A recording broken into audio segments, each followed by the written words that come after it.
flash from Dallas. Two priests who were with President Kennedy say he is dead of bullet wounds. This is the latest information we have from Dallas. We are, of course, standing by to give you all available information as it comes to us. I will repeat with the greatest regret this flash. Two priests who were with President Kennedy say he has died of bullet wounds. I find it hard to believe. Two sources. Please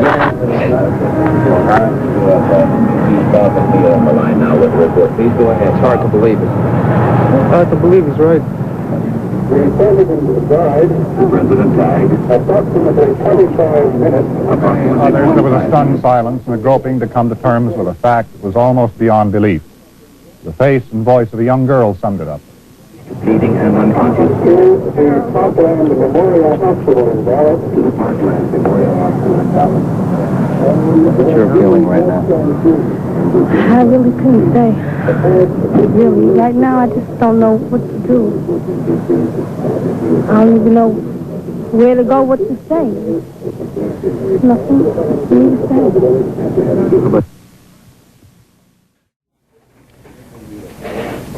Now, for a report from our mobile unit in Chicago, we go to Chicago and Russ Bensley.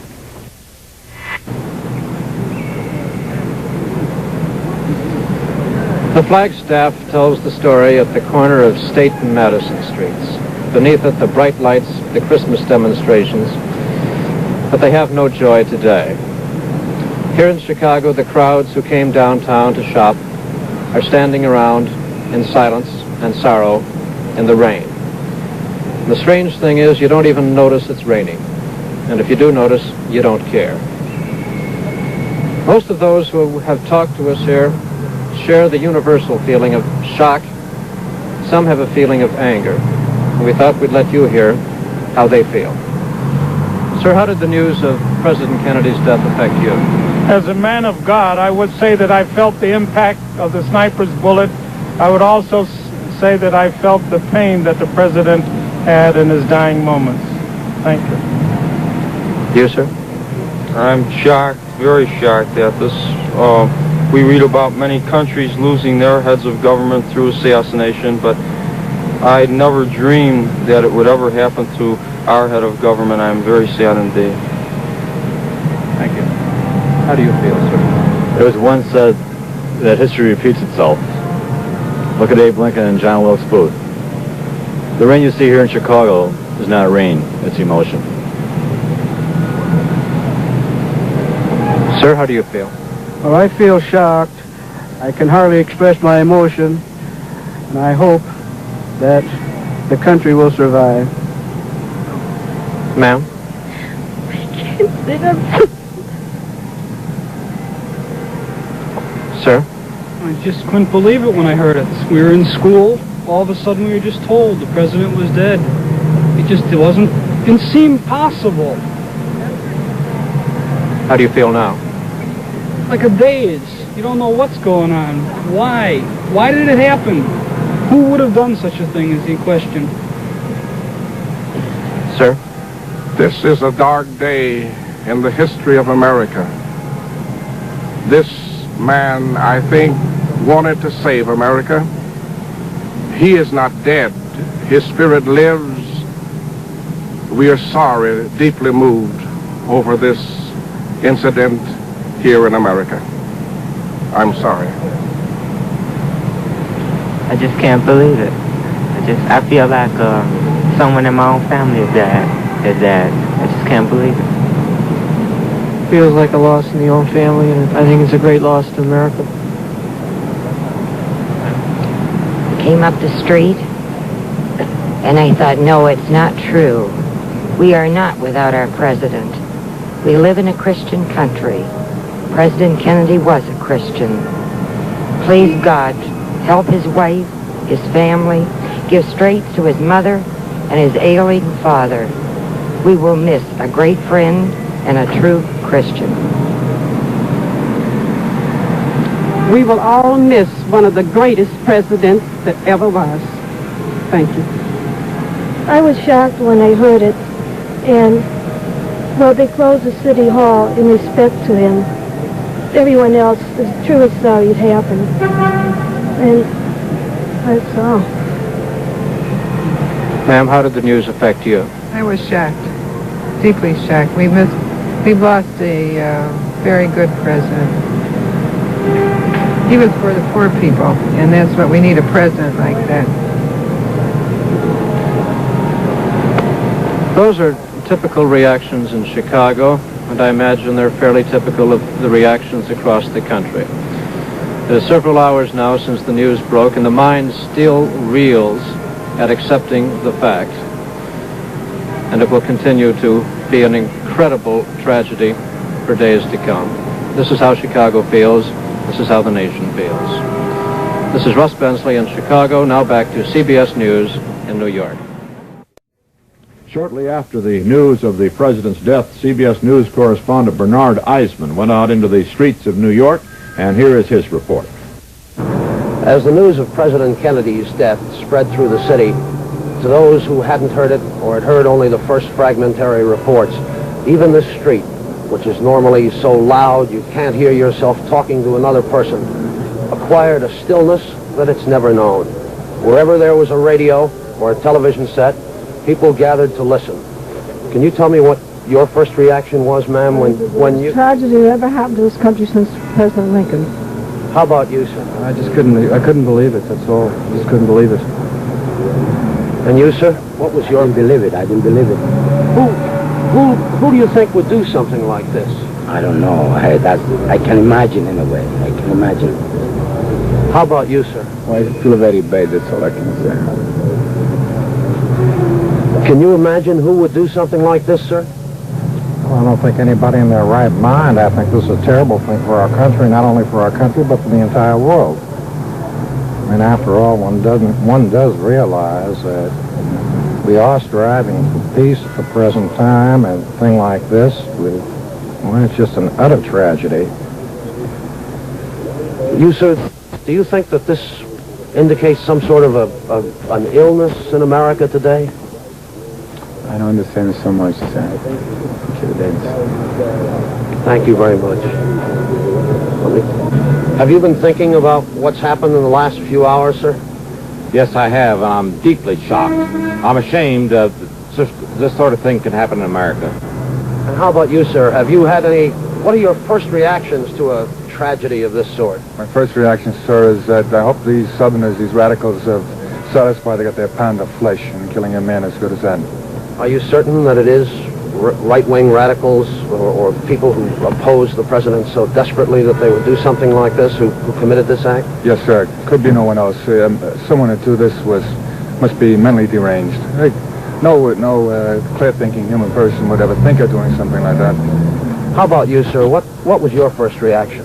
Well, my first reaction was I was terribly shocked. I couldn't believe it really happened. But I disagree with this man about it being a right-wing radical. It could have been communist, I think, probably something like that. And how about you, ma'am? What? We were all crying in my place, all crying. You look as though you've been crying. Is that how it struck you first? Yes. How did you hear about it? Well, with our radio in my place, and they told us. Did all of the people in the office cry? Yes. And the office then was let go and sent home? Yes. And how about you, sir? What reaction do you have? How do you feel after a thing like this has happened? Disgust.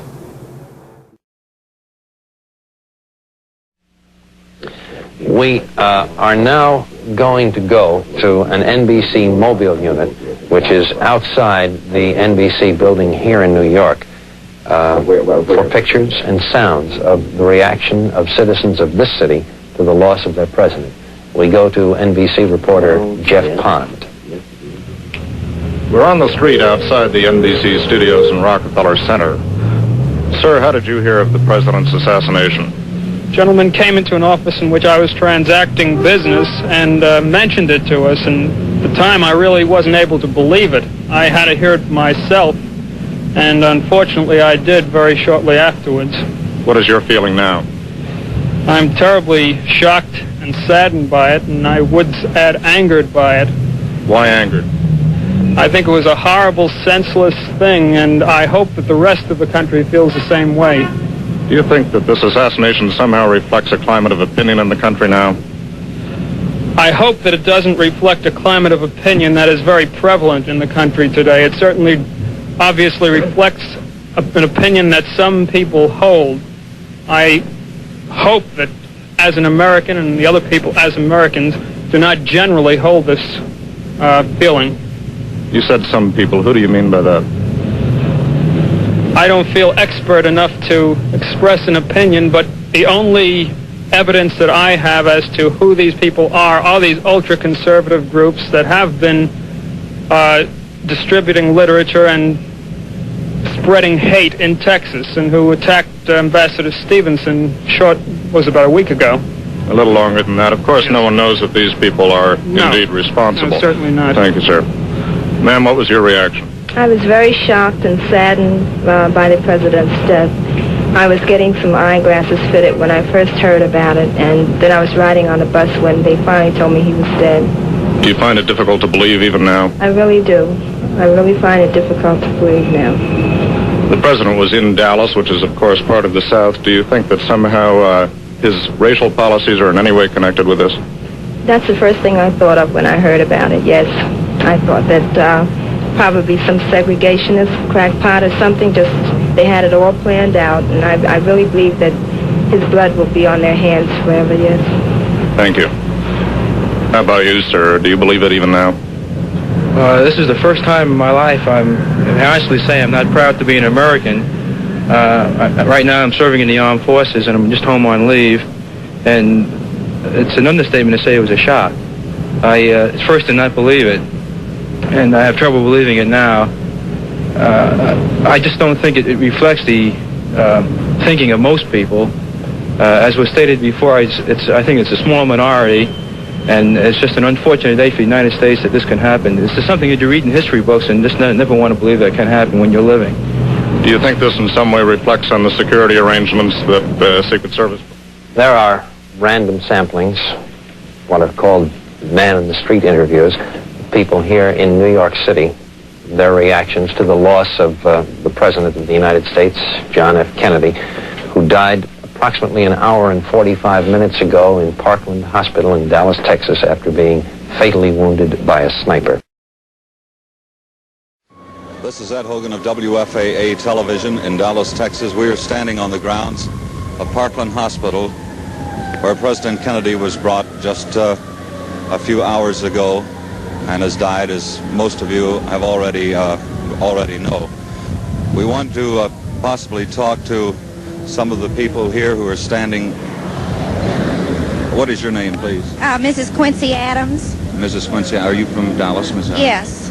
How does this affect you? Well, it's just a complete shock, and I think it's just means a doom for our country. Well, it's a terrible thing, and it's shaken up and shocked everybody. Well, it has, and I think Dallas will never get over this.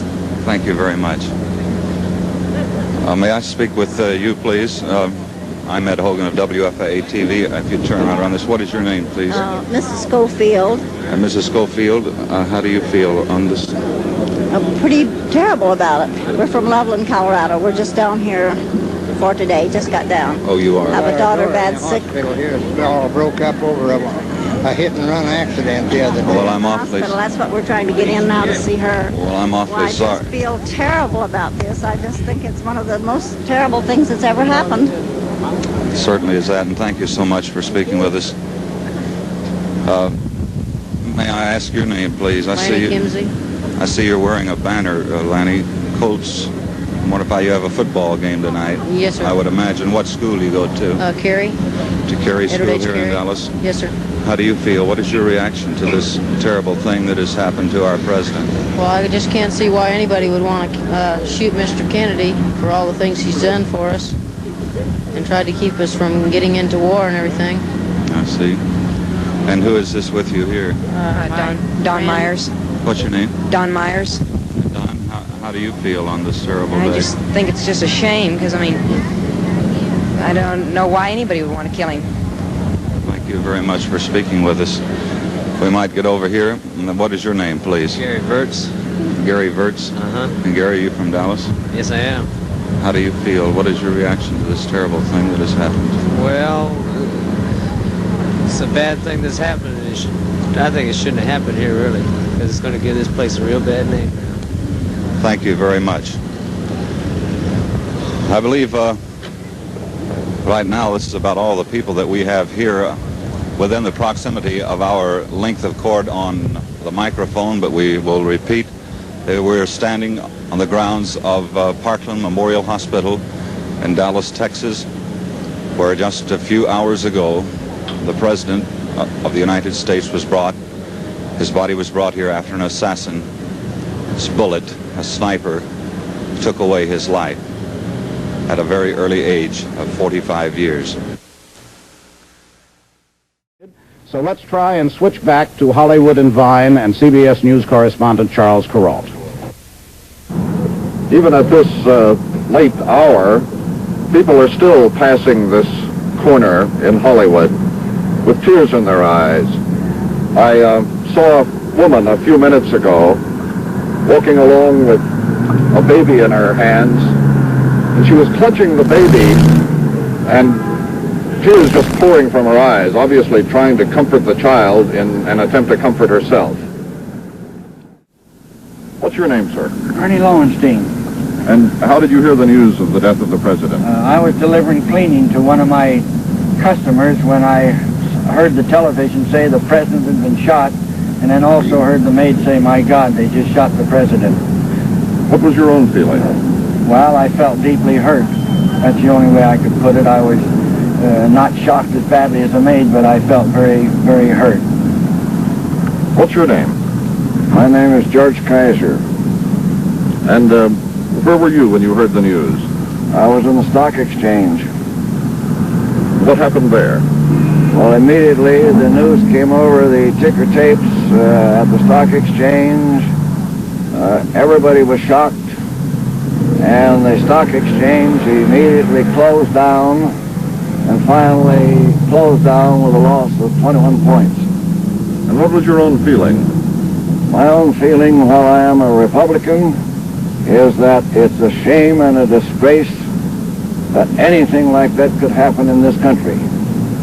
Thank you, sir. What's your name? Penny Robinson. And where were you when you heard that the President was dead? I was working at the telephone company on the switchboard, and all of a sudden the lights just started flashing like Christmas. It was too fantastic, and our supervisors told us what had happened, and people just started calling all over the place, and nobody could believe it. There's no words to express what happened at all. It's true that there are no words to express it, and that feeling is obvious all around us on the streets of Los Angeles. This is Charles Kuralt at Hollywood and Vine, and we return you now to CBS News headquarters in New York. Over the world, people are going to remember all their lives what they were doing when they first heard that President Kennedy had been killed. For the reaction of some Dallasites, here is CBS newsman Nelson Benton. This is the corner of Elm and Ackerd Street in Dallas, Texas, late afternoon. And these are average citizens of Dallas, Texas. Could we ask your reaction to the President's death today? Well, we were just horrified when we heard that we couldn't believe that he had been shot. I heard we were working, and someone came in and told us that the President had been shot, and we just didn't believe him. That we didn't think that anything like that could happen. Is this your wife? Yes, it is. May I ask you, what was your reaction then? I just couldn't believe it. I had only seen him just moments before, alive, and then... You watched the parade? Yes, I did. It was horrible. How do you think the city of Dallas feels about it? I think they think it's horrible. Thank you very much. Everyone I've talked to is just... They just can't believe anything like this could have happened here. Didn't believe it at first. They came down there at the bank and telling us, and we just didn't believe it because we just walked down just a few minutes before it happened. You were at work at the time? Yes, I was at work at the time, so I couldn't believe it. What was the reaction among the people at the bank? Well, none of us could believe it until we got phone calls from our friends and relatives and everything, hearing it on the radio and then telling us, and then we came to realize that it had happened. We just couldn't believe it. Thank you very much. Could I talk to you a moment, ma'am? What is your reaction to the tragic events that occurred here I today? can't believe it. I just can't believe it. Where were you when you heard about it? I was at work. Had you seen the parade? No, we hadn't gone down. How did you hear about it? One of a department head from another department came in and said that President Kennedy was dead, and none of us, we just couldn't believe it. Well, when I heard the news, I was so stunned, and it just shocked me. I'm still nervous. We lost a great man.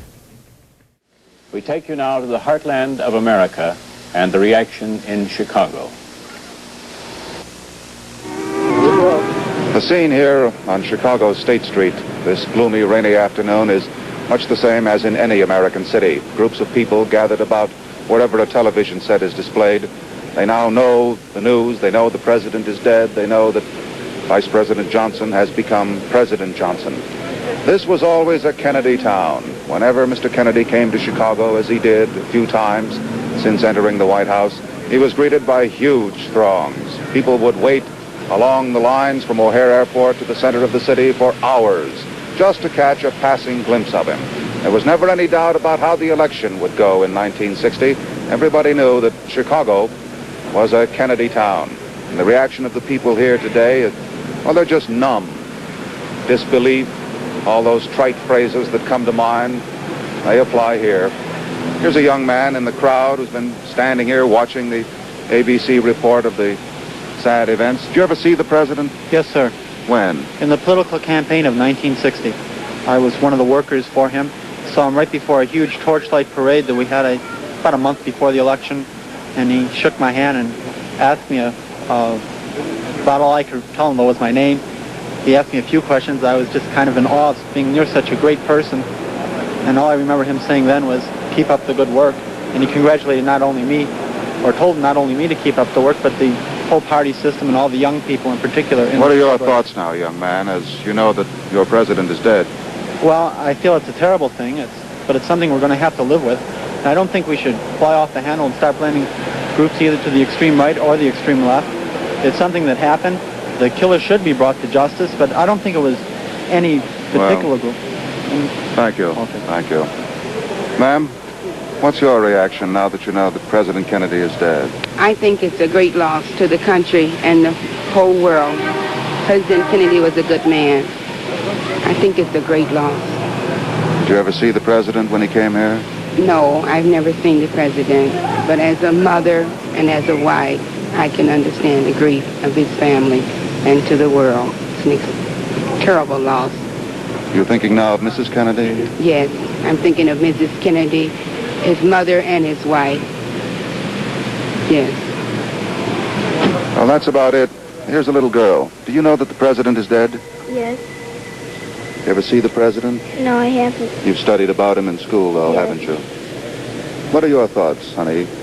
Oh, well, I thought that was a terrible disgrace that the president is dead, and I feel very sorry for his wife, and I don't know what else to say. Well, that's about all there is to say. Crowd gathered here, just standing around, trying to absorb this awful news. This is Frank Reynolds on State Street in Chicago. Now back to New York.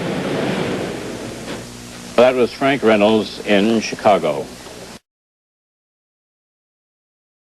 It is difficult to say exactly how the nation has reacted to what happened today in Dallas, Texas. It is difficult to say how long it will take for the full realization of what happened to really sink in. But there are these random observations made in the New York area today which may prove of interest. Over at St. Patrick's Cathedral, within the hour, I noticed that every available candle in the church was already lighted. There was not one that you could walk in and light in offering of prayers for the soul of President Kennedy.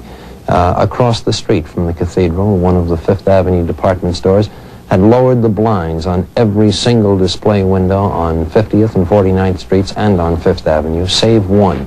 The corner window at 50th and 5th held an oil portrait of President Kennedy and about 6 dozen red roses. That is all.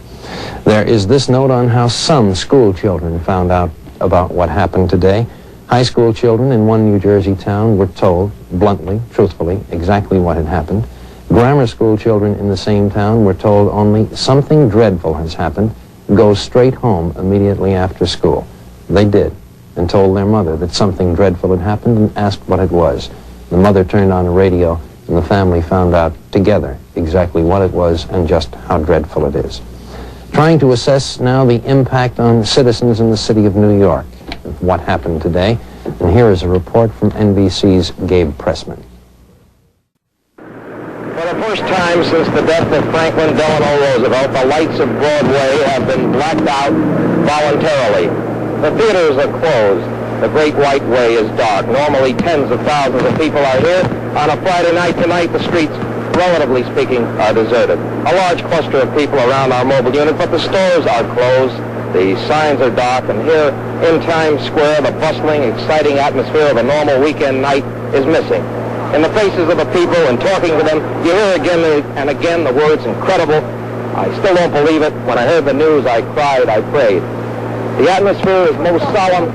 It is most depressing. We've seen those sailors here tonight with sweethearts on their arm. We've seen no smiles, no laughter. The cop on the beat here is Patrolman Martin Friedel. Patrolman Friedel, have you ever seen Times Square like this? All the time I've been here, I've never seen it like this. I mean, it's really something. You can sense the remorselessness on the people's faces. You can see it on them, and you can also sense it. I myself and all the officers I've seen, I talked to, they all feel the same way. They all have like an open feeling in their stomach, just like I have. It's really something. It's really bad. I mean, even in the station house, there was no kidding around or anything like that today. Everybody was just dead serious. And you yourself? Myself, like I said before, I've got an open feeling in my stomach. It's really tragic. Very few people here compared to a normal Friday night. Well, this is by no means a normal Friday night. Not by any means, not close to it. All your theaters are shut down, all the movies. The people are around, but Broadway is not Broadway tonight. Not the way it usually is. Jim, Jules Bergman is waiting in Times Square with reaction there. We go to Jules Bergman. This is Jules Bergman reporting from Times Square, from 44th Street and Broadway in the heart of New York. There is shock and indignation and most of all sadness at the death of President Kennedy here in the heart of Manhattan. A crowd of hundreds has gathered, still unbelieving, still not quite fully able to comprehend exactly what has happened. But there is sadness on their faces and there is disbelief. The flags here in Times Square have been lowered to half-mast. New York's theaters have announced they're closed tonight. There'll be no performances as long as the president lies in state. And even us, we too suffer from the shock. With us in this crowd, a GI back from Germany on leave. What's your name, soldier? Vincent Bokikio. How has this shock hit you? Real bad. What do you feel about it? Oh, it tightens up inside. He was a good man for the services. I liked him a lot. When he voted, if he ran again, I would vote for him again.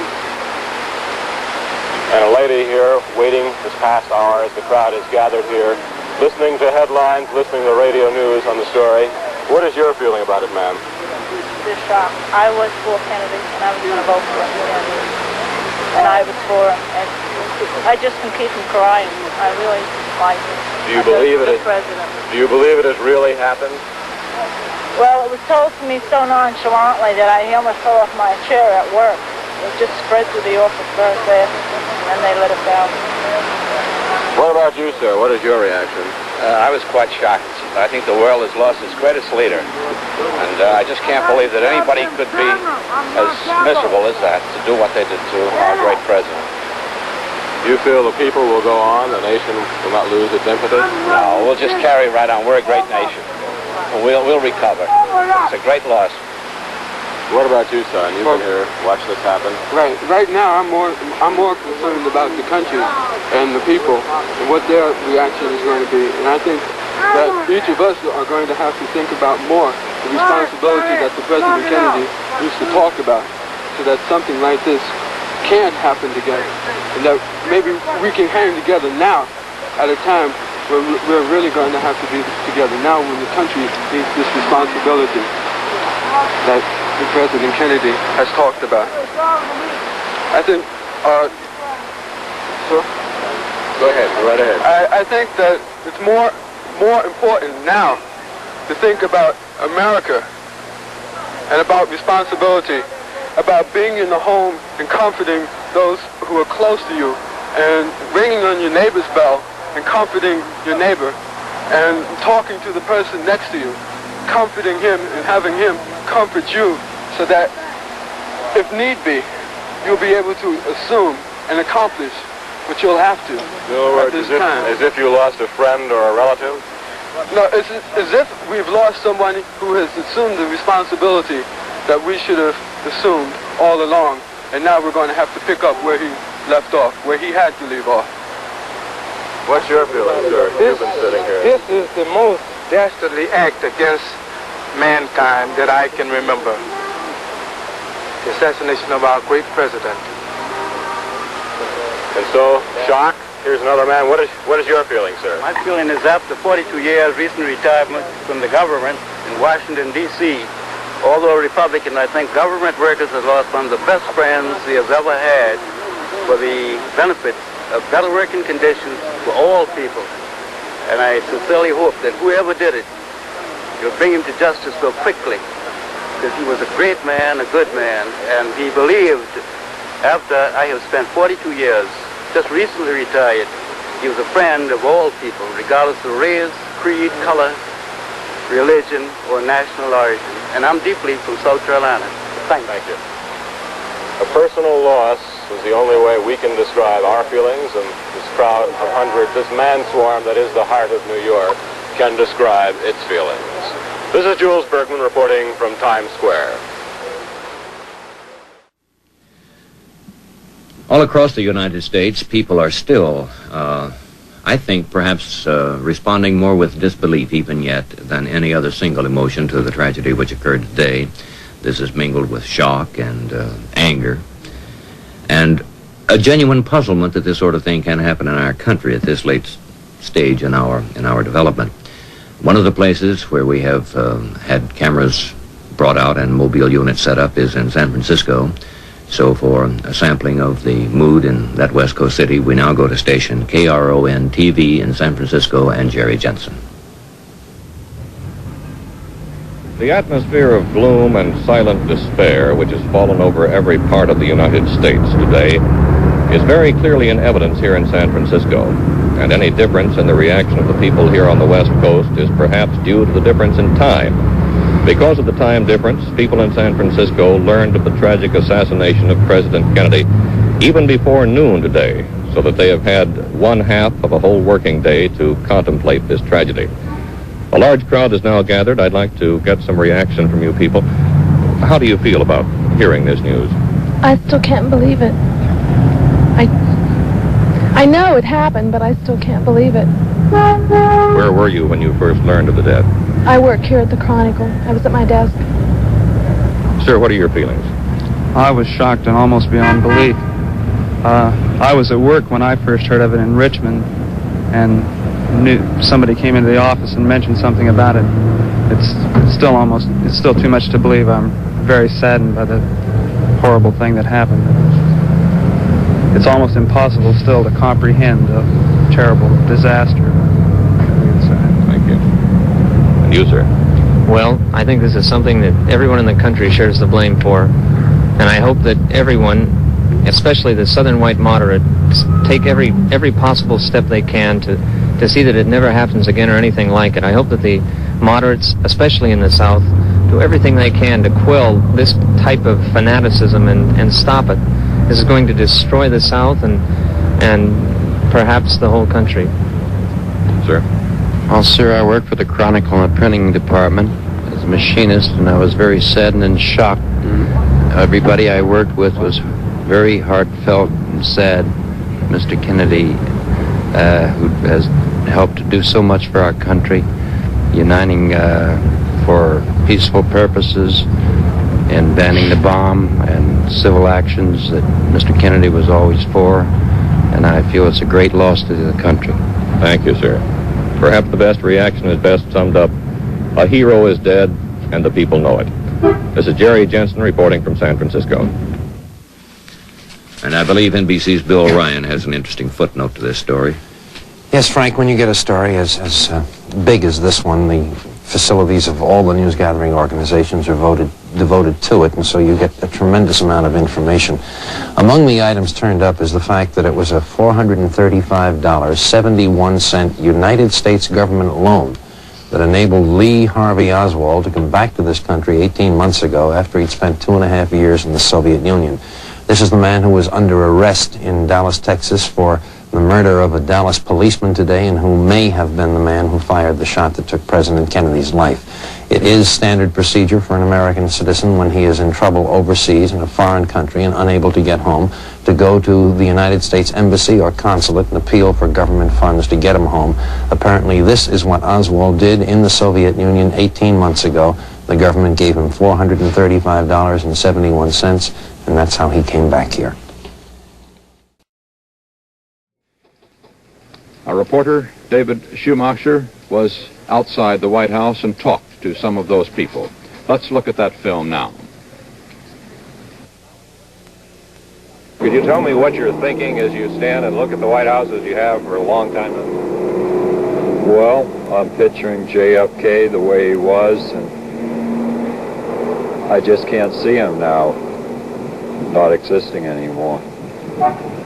Well, I was thinking that possibly the only thing we could do is to pray that Lyndon Johnson can carry on.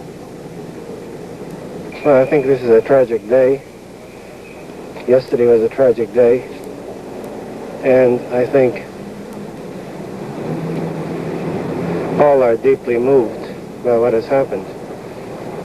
It doesn't seem possible. It seems to be such a waste and such a tragedy. It's just not, it doesn't seem possible. Well, it seems unreal. Like, this can't happen in our country. I feel the profound grief that's around the whole area, and that something dreadful has happened, and uncertainty about what is going to happen after this. Well, I think that we all, more than with any other president, I think the people of the United States have identified themselves with the Kennedy family, and I think the grief that we all feel at this event, this tragedy, is much more real and much more personal than if it would have happened to other presidents. And I think I came here to express my own sympathy to Mrs. Kennedy and to all the family, and to the whole United States, actually, for the great loss that we have suffered. I don't know. I'm just confused. I'm wondering why. Why would anyone? What kind of an animal would do that? It's so stupid. It doesn't make any sense to me. But just words, I just can't describe just how I feel at this time. It just seems empty. It just doesn't seem like anybody else could fill the place the way he did. An amazing thing that has happened in Dallas this morning. Lee Oswald has been shot. How seriously, we do not know. Yeah. We're outside of the courthouse where a crowd of several hundred had gathered, awaiting the arrival of Lee Harvey Oswald. 10 blocks away at City Hall, that arrival stopped by apparently a bullet. This crowd, when word flashed through the crowd that Oswald had been shot, broke out into a cheer. The crowd has been dispersing for the past 5 minutes, many of them just getting the news. What's your reaction to hearing that suspect Oswald has been shot down? Well, I can't hardly say what right now, but I think that people wanted a quick decision on his execution and get him put away. You think that was the right justice for him? Well, I think he should have been tried, but people sometimes take the law in their own hand on a thing like this. Young man, how do you feel about it? Well, I don't think anything can be too bad for him, and maybe trial wouldn't have done anything different. He would have been shot anyway. What about you, young man? Well, maybe the Lord wanted it this way, and maybe he didn't. Maybe this is the best thing for him, I guess. Maybe it's not. It's my opinion. Ma'am, how do you feel about the shooting of Oswald? Well, I just feel like this is too good for him. I think he should have had a trial. And I think he should have suffered more than what he has suffered now. And longer. Were you drawn out here today by the prospect of getting a good look at him? Was that why you were here? No, we just came down to see where the president was shot. How do you feel about it now? Well, I'm just real sad. Sir, what is your reaction to what has happened this morning at City Hall? Well, I think he got what he deserved if he's the one that did it. Had you come down here to see him yourself? No, I'm waiting for a train at 1 o'clock, and I just happened to stroll down to see the scene of the accident. I've walked down through here many times from Cleveland, Ohio. Thank you very much, sir. As you can see, a crowd genuinely not very sorry that Oswald has been the victim of an assassin himself. This is the exit where Oswald came out, but he did not come out the way police had intended him. The armored car was to have come through here, taking Oswald to the county jail. When the shot occurred and an ambulance arrived, he was taken out here and driven to the hospital. There were about 200 people on hand at the time. The crowd has grown now, wanting to see just what had happened. Did you hear the shooting? I heard a shot. What do you feel about this? Oh, terrible.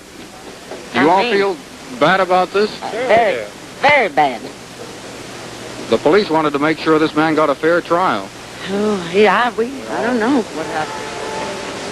We're sorry that he wasn't tried. Well, apparently he is injured, and they've taken him to the hospital. We hope he lives where he can be tried and brought to justice. Apparently a small man, an elderly man, came down with a small pistol. We heard a shot.